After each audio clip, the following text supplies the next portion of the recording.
звезда в свода синка, с която винаги ще бъда взрян поради една светкавица голяма, която нощем пада върху мен. Душата моя да превърне плава и всяка нощ да светя като теб. Горчива обич не убива, точно така. От старите винари още знам, че истинското вино е горчиво, за подсладено няма да се дам. Сега горчива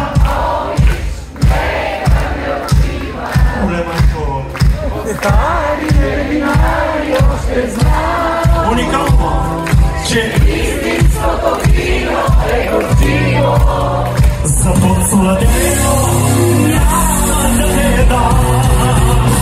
Бъди и грешна, бъди и права, бъди изгневен и скобри очи, но всякога си остани такава, дори когато много ми горчи. Горчива обич нека ме убива, от старите винари още знам, че истинското вино е горчиво, за подсладено няма да се дам. Сега горчива страшна работа. Старите винари още знам. И какво ще пал на два гласа? Че истинското вино е горчиво, за подсладено няма да те дам. Последно сега горчива обич нека ме убива, от старите винари още знам, че истинското вино е горчиво, за подсладено няма да се дам. Горчива обич нека ме убива, от старите винари още знам, истинското вино е горчиво, за подсладено няма да се дам.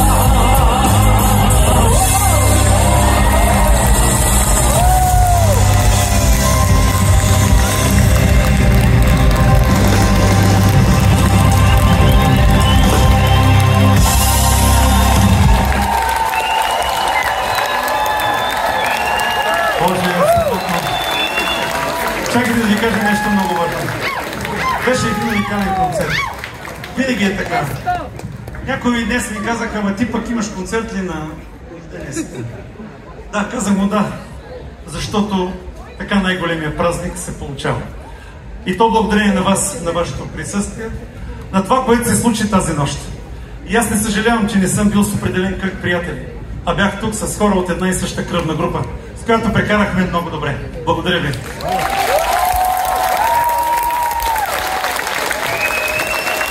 Освен това искам да ви кажа, сега като се тръгнете към хотела или към вашия дом със своя ближен, когато говорите за всичко, което се случи тази вечер, когато си намекнете, че изтървахте вечерята в хотела или че може би ще успеете да я хваните, между другото да си кажете, беше хубав концерт. Ако това се случи, мисията Велика в Созопол ще бъде изпълнена. Желая ви една уникална вечер. Вече страхотно.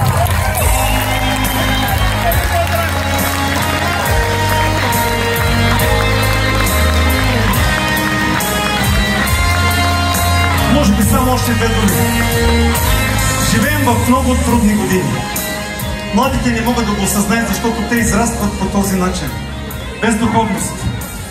Пълно с чуждопоклонничество навсякъде. Българската култура е напикана някъде в тъмни къгли на живота ни.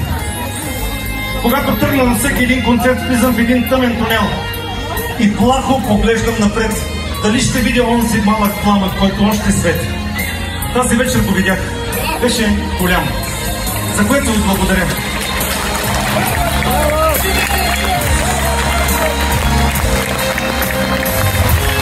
Много ви благодаря, защото всеки един от вас реши да дойде тук, без да се познаваме, без да знам вашите GSM-и. И по същия начин се събрахме на едно място хора, които мислим за всичко почти в живота по един и същи начин. И се чувствам с ближни.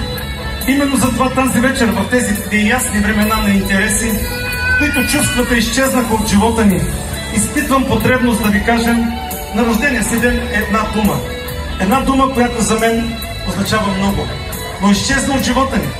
Романтичните хора звучат като хора с недостатъци, такива като мен. Но тази дума не я забравих. Колкото и тя да изчезна, тази вечер имам потребност да я кажа. И тя е: благодаря ви. Благодаря за това, че дойдохте. Че напълнихте душата и погледа към онази лампичка в дъното.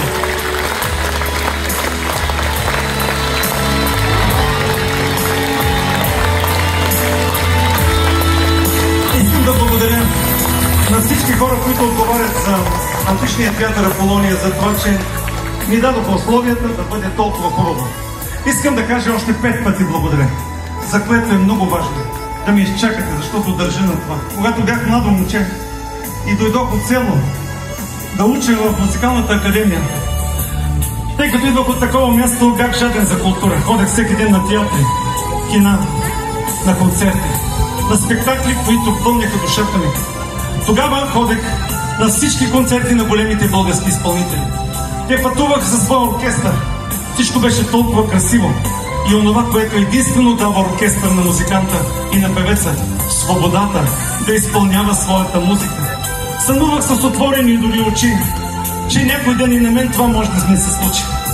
Сигурно за вас звучи много елементарно. Да, музикантите ги викаш, но не е така. На мен ми трябваше 41 години, за да намеря смелост, възможност тази вечер да повикам най-добрите музиканти на своят инструмент и с голямо уважение и респект да ви ги представя. Ще започна от най-младия, респективно ще завърша със себе си. Това означава, че тази вечер искам да ви представя едно момче на 22 години. Той отдавна със своите години, като студент още в началните курсове на консерваторията, е надминал уменията на много големи музиканти, свирещи китара в България. За мен той е уникален и неповторим. Надявам се, че той ще свири около мен до моето рамо и няма да избяга поне докато аз пея. Вашите бурни аплодисменти за Антон Златков.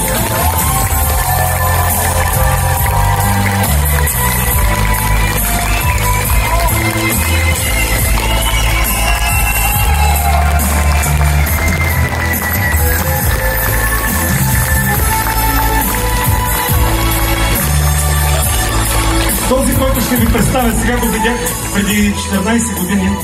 Участвах в един телевизионен формат. Тогава той беше толкова млад и зелен, мисля, че беше още ученик. Но така свиреше на барабаните, че не можах да издържа и още в едно от първите предавания отидох в рекламите при него и му казах: виж какво, момче, когато и някой ден да събера оркестър, първия ще бъдеш ти. Само внимавай да не ми откажеш. Защото наистина от теб започва музиката. Така започва всичко, от барабаните, оттам се настройва всичко останало. Той ме послуша и още първият оркестър, когато успях да си позволя в Арена Армеец, той беше с мен. От тогава, когато пътувам с оркестър, той е винаги бил до мен. А сега, когато обикаляме страната с по 60 концерта в годината, той не отвършва до мен. Вашите аплодисменти за Теодор Янков.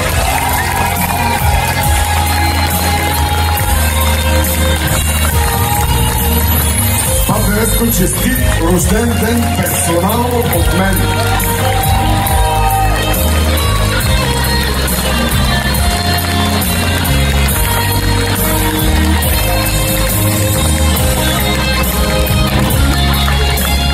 Когато събира групата, разпитвах различни музиканти за бас-китарист, знайки колко е важен този инструмент.